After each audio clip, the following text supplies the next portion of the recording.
Dernière séquence de la leçon sur la vérité. Nous sommes ici dans le domaine des propositions de traitement, de sujets dissertatifs.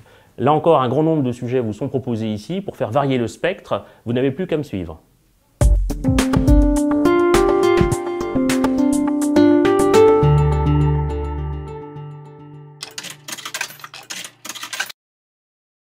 Toute vérité est-elle nécessairement rationnelle? De tous les critères de la vérité, celui de la non-contradiction apparaît comme le seul qui puisse valoir de manière universelle. Deux propositions contradictoires s'annulent en effet respectivement. En cela, toute vérité, semble-t-il, est nécessairement non contradictoire et donc rationnelle. Cependant, il suffit de l'observer, nombre d'usages du langage, alors langage poétique, langage religieux, langage mythique par exemple, ne semblent pas respecter ce souci de cohérence, sans pour autant d'ailleurs renoncer à l'exigence de vérité nécessaire à la crédibilité du dire. Et certains langages prétendent même ouvrir sur une vérité supérieure, qu'on pourrait appeler supra-rationnelle, voire irrationnelle. Car la réalité que vise le discours, dans son souci de vérité, n'est pas toujours nécessairement rationnelle. On voit donc que la question ici, assez déroutante, consiste bien à savoir si la notion de vérité a le même sens dans le discours rationnel et dans le discours qui se donne comme irrationnel, voire peut-être le discours qui revendique cette irrationalité comme marque d'une vérité plus profonde, qui serait supérieure et ou divine. Ainsi, la question se pose, faut-il abandonner le critère de non-contradiction comme critère universel de vérité? Si ce n'est pas le cas, ne convient-il pas de distinguer plusieurs sens de la notion de vérité afin d'éviter précisément le risque de confusion, voire ne s'agit-il pas éventuellement de refuser l'usage de cette notion de vérité, entre guillemets, hors du cadre du discours rationnel, ce qui permettrait d'éviter de rendre indiscernable d'un côté l'illusion subjective et de l'autre la vérité objective et ou universelle. La recherche de la vérité peut-elle se passer du doute? Douter, c'est d'abord être dans une incertitude telle qu'elle nous fait hésiter sur le parti à prendre ou l'opinion à adopter. Quand je doute, je ne sais que faire ni que penser, de telle sorte que mon jugement se trouve en quelque sorte suspendu. Il est dans un état d'époqué. Tout le temps que dure le doute, en effet, cette suspension dont parlent les sceptiques, l'époqué, la mise entre parenthèses, ma volonté ne parvient pas à se décider. Tant que je ne renonce à aucune des alternatives qui s'offrent à moi, c'est en fait à l'acte même de juger, finalement, que je renonce. Car enfin, rappelons-le, juger, c'est affirmer ou nier, ce qui implique que ma volonté sort de l'embarras du choix, qu'elle tranche et qu'elle décide, qu'elle se décide. Mais c'est précisément lorsque je veux m'assurer de bien choisir, c'est-à-dire de ne pas me tromper, que le doute s'empare de moi, comme on le dit de la maladie, et me paralyse. Je retiens mon jugement à tel point que me font défaut les informations nécessaires ou, si l'on préfère, les raisons qui m'auraient permis de décider. En ce sens donc, celui qui doute, redoute, sans jeu de mots, par-dessus tout l'erreur, et il aspire à être dans le vrai. Et c'est précisément parce qu'il ignore ce qu'il en est, en vérité, qu'il se met à douter. Le doute, ainsi, loin de nous faire renoncer à la vérité, comme on aurait pu le croire en premier abord, serait, disons-le au conditionnel, au contraire, un passage obligé pour celui qui, comme le disait Descartes, refuse de se décider pour de faibles raisons.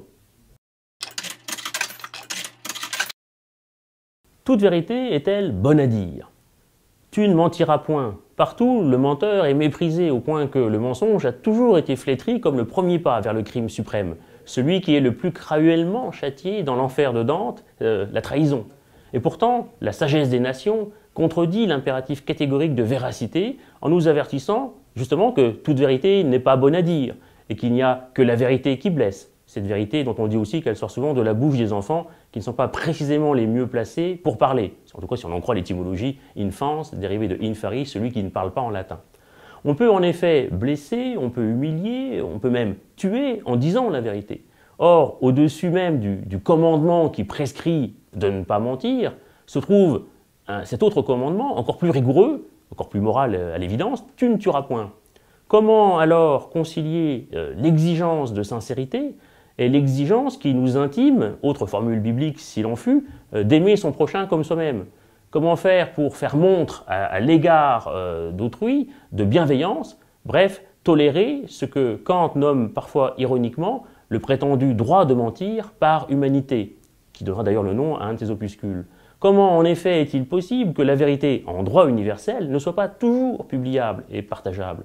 Comment privatiser, entre guillemets, la vérité au point de justifier, par exemple, la notion de secret, c'est-à-dire l'idée d'un mensonge par omission qui serait non seulement admissible moralement, mais légalement inattaquable, au point de dire que la vérité serait parfois une forme de délation.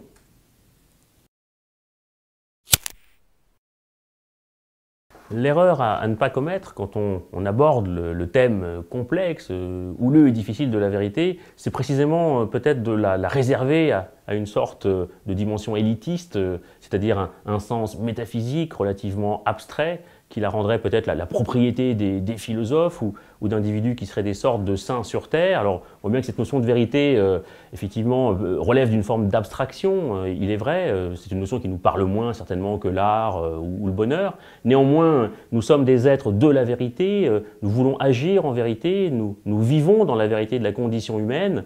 Et on pourrait rappeler d'ailleurs la formule de la série télévisée X-Files, hein, la vérité est ailleurs. Alors la vérité pour les philosophes n'est pas ailleurs, elle est ici-bas et il importe de la trouver. Et quand ce sera fait, il importe de s'entendre sur les critères par lesquels justement, non seulement on la connaît, mais on la reconnaît.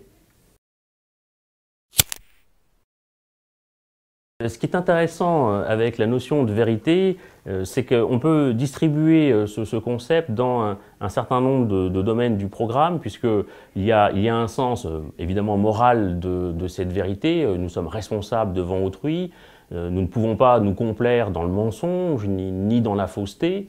Il y a une dimension métaphysique assez claire, nous sommes les seuls êtres conscients capables de penser le vrai ou ce qui est vrai, mais en même temps il n'échappe à personne sous l'angle des échanges ou de la technique. Quand on est confronté à une société dite de consommation, par exemple, je renvoie ici à d'autres notions du programme, qu'en définitive, cette vérité nous échappe souvent, voire constamment. Les masses médias manipulent cette vérité.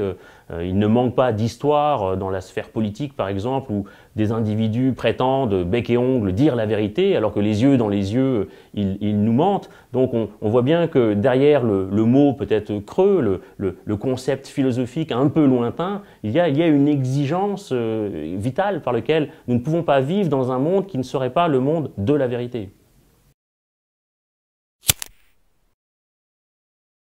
Alors la vérité est un sujet d'actualité. On serait tenté de penser d'ailleurs que tous les thèmes philosophiques sont d'actualité, mais alors celui-ci a fortiori, pourquoi? Parce que Platon est tenté évidemment de loger cette vérité, on l'a dit, dans le topos noetos, dans le ciel des idées, et il faut rappeler qu'au livre 7 de la République, dans l'allégorie de la caverne, il définit cette aletheia comme ce que doit atteindre l'individu qui se libère de ses chaînes, qui est prisonnier dans cette grotte souterraine, qui est une image métaphorique de la société, et que ce mouvement dialectique d'extirpation du bourbier barbare, pour citer l'auteur, pour rejoindre le ciel des idées, est réservé en définitive à celui qui philosophe, certes, tandis que les autres restent prisonniers de leur chaîne, c'est-à-dire de leurs illusions, de cette doxa si prégnante. Sous cet angle-là, on voit bien que dire la vérité, rechercher la vérité ne doit pas être quelque chose qui est monopolisé par tel ou tel corps technocratique ou par celui des philosophes, dont Platon rêvait d'ailleurs qu'il soit roi. La vérité est un sujet actuel, nous voulons connaître effectivement la vérité de ce qu'on nous énonce, nous ne voulons pas que les mots nous mentent, nous ne voulons pas que les gestes auxquels nous assistons soient ceux d'une pantomime. Et il y a donc là une sorte de transparence, une coïncidence de soi avec soi et de soi avec les autres qui donne à cette notion non seulement son intérêt, mais une dimension réellement pragmatique.